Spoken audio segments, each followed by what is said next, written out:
Assalamualaikum warahmatullahi wabarakatuh. Perkenalkan, nama saya Rahmati Sofiah, nomor induk mahasiswa 2006061000005, dan rekan saya Distia Galeka Putri dengan nomor induk mahasiswa 2006061110123. Kami dari kelompok 5 akan mempresentasikan materi tentang konsep aplikasi dan implikasi bertetangga serta larangan merusak lingkungan al-jiwar wa fasadu al-biyati pada sebuah bangunan dalam fikih arsitektur.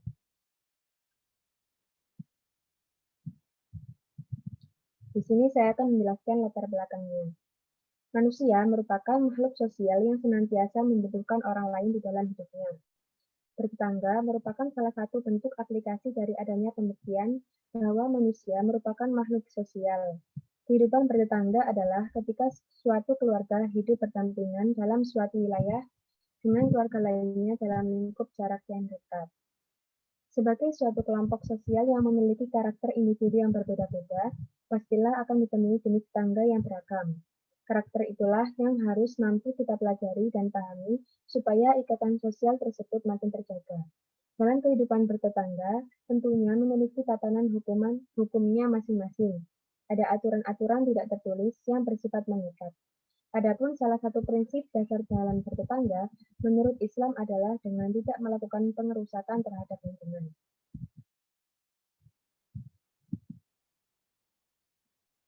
Pembahasan pertama yaitu tentang hukum bahaya yang timbul dari bau tak sedap. Indonesia merupakan negara hukum sebagaimana tercantum dalam pasal 1 ayat 3 Undang-Undang Dasar Negara Republik Indonesia tahun 1945. Pengaturan yang diberikan dalam KUH Perdata terkhusus pada bau tak sedap yang ditimbulkan dari binatang, sebagaimana disebutkan dalam pasal 1368 KUHP Perdata yang berbunyi, pemilik seekor binatang atau siapa yang memakainya adalah selama binatang itu dipakainya, bertanggung jawab tentang kerugian yang diterbitkan oleh binatang tersebut, baik binatang itu adalah di bawah pengawasannya maupun tersesat atau terlepas dari pengawasannya.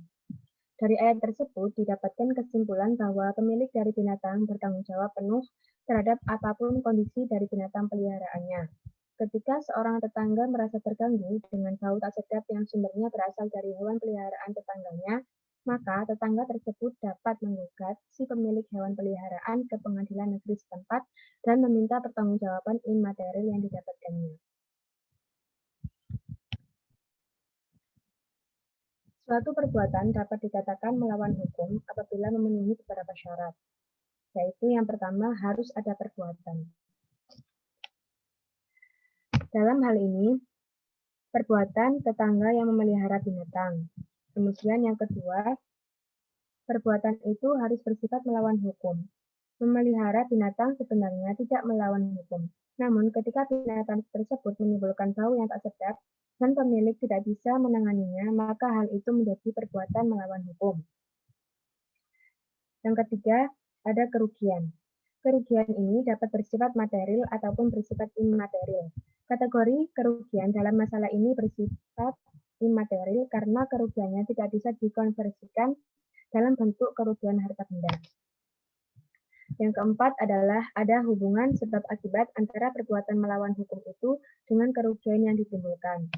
Akibat yang ditimbulkan adalah adanya rasa ketidaknyamanan dari adanya bau tak sedap yang berasal dari binatang peliharaan tetangga, sehingga keduanya membentuk hubungan sebab akibat. Dan yang terakhir yaitu yang kelima, yaitu ada kesalahan. Kesalahan di sini adalah kesalahan yang disengaja maupun tidak disengaja. Baik seorang tersebut telah memperhitungkan akibatnya ataupun belum. Jelas perbuatan menimbulkan bau tak sedap di dalamnya terdapat kesalahan, karena seorang pemilik binatang peliharaan harusnya tidak memperhitungkan akan kemungkinan timbulnya bau tak sedap yang bisa berasal dari kotoran yang dihasilkan dari binatang peliharaannya tersebut.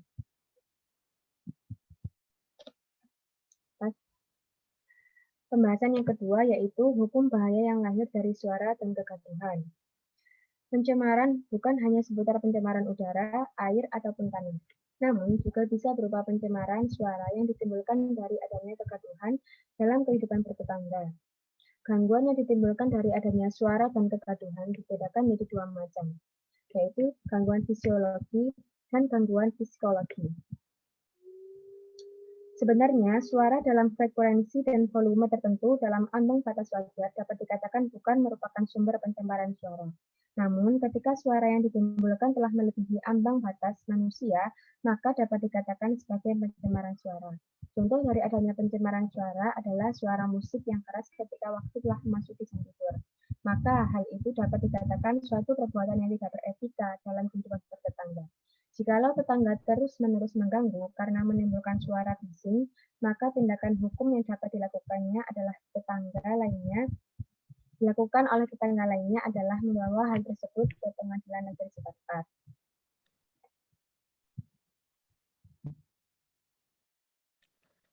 Selanjutnya, hukum bahaya yang muncul dari asap dan debu. Asap dan debu merupakan sumber-sumber yang dapat mengakibatkan pencemaran udara. Secara teoritis, pencemaran merupakan salah satu bentuk dari pengerusakan lingkungan. Oleh sebab itu, dalam kehidupan bertetangga tidak boleh melakukan kegiatan-kegiatan yang dapat menimbulkan asap dan debu. Jika ada tetangga yang nekat menghasilkan pencemaran udara yang biasanya berasal dari cerobong asap atau asap kendaraan bermotor, maka terdapat beberapa tindakan yang dapat diajukan untuk dilakukan, yaitu di antaranya, yang pertama, mesin kendaraan bermotor yang menimbulkan buangan gas emisi, yaitu kendaraan bermotor yang penyaringan emisinya telah rusak. Oleh sebab itu, harus segera diservis supaya pembakaran bahan bakar dapat terproses secara sempurna. Lalu yang kedua, terlebih dahulu sejak awal disepakati bahwa tempat tinggal harus dipisahkan dari hal-hal yang berpotensi menimbulkan pencemaran udara, khususnya seperti pabrik atau bengkel kendaraan bermotor, sehingga dibutuhkan peran tata wilayah yang baik di sini. Tempat tinggal juga sebaiknya berada jauh dari jalan raya yang padat, sehingga meminimalisir adanya pencemaran udara. Lalu yang ketiga, arsitektur yang baik akan memberikan tempat-tempat khusus sebagai penetralisir dari adanya pencemaran udara, seperti misalnya dibangun taman sebagai penyerap karbon dioksida sehingga sirkulasi udara yang dihasilkan lancar. Tindakan tetangga yang berpotensi menimbulkan debu dan asap, salah satunya adalah kegiatan membakar sampah yang dilakukan di depan pekarangan rumah, apalagi jika dilakukan di pemukiman yang padat penduduk. Maka asapnya akan menyebar dengan luas di lingkungan tersebut. Asap yang timbul secara terus-menerus dapat menyebabkan gangguan kesehatan, seperti rusaknya saluran pernapasan, sehingga jelas tindakan tersebut mendatangkan kerugian. Lalu yang keempat, hukum bahaya yang timbul sebab menghalangi pencahayaan bangunan tetangga. Ragam bangunan fikih, prinsip, dan implikasi bangunan dalam koridor fikih arsitektur yang meliputi bangunan wajib, bangunan sunnah, bangunan mubah, dan bangunan haram. Sementara itu, implikasi dari dasar hukum bertetangga dan kerusakan lingkungan bagi sebuah bangunan yang meliputi hukum bahaya yang timbul dari bau tak sedap, hukum bahaya yang lahir dari suara dan kegaduhan, hukum bahaya yang muncul dari asap dan debu, hukum bahaya yang terjadi sebab pembangunan kios perdagangan. Lebih lanjut, implikasi dari dasar hukum bertetangga dan kerusakan tatanan hidup masyarakat bagi sebuah bangunan yang meliputi hukum bahaya yang timbul sebab menghalangi pencahayaan bangunan tetangga. Bahaya yang mungkin ditimbulkan dari adanya penghalangan cahaya matahari bagi bangunan milik tetangganya adalah bangunan tetangga tersebut tidak akan mendapatkan intensitas cahaya matahari yang sama dengan bangunan lainnya, serta dampak panjangnya akan menimbulkan kelembapan pada bangunan yang berpeluang lebih besar untuk berjamur. Sehingga solusi yang dapat diberikan yaitu dengan tidak mendirikan bangunan yang dapat menghalangi cahaya matahari yang masuk, atau jika penghalang cahaya tersebut diakibatkan karena adanya pohon yang tinggi, maka pohon tersebut harus ditebang sesuai dengan standar yang baik.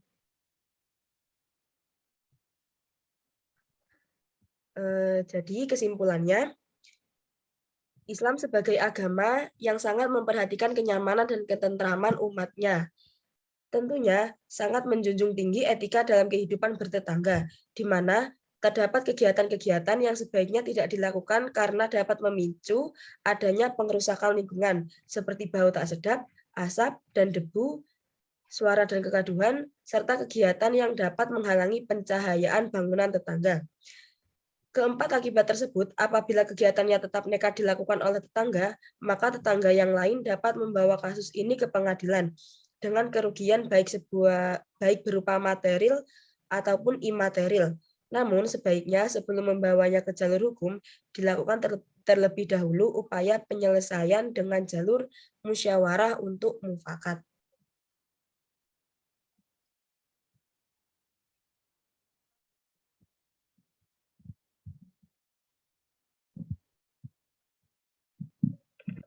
Sekian dari presentasi kelompok 5.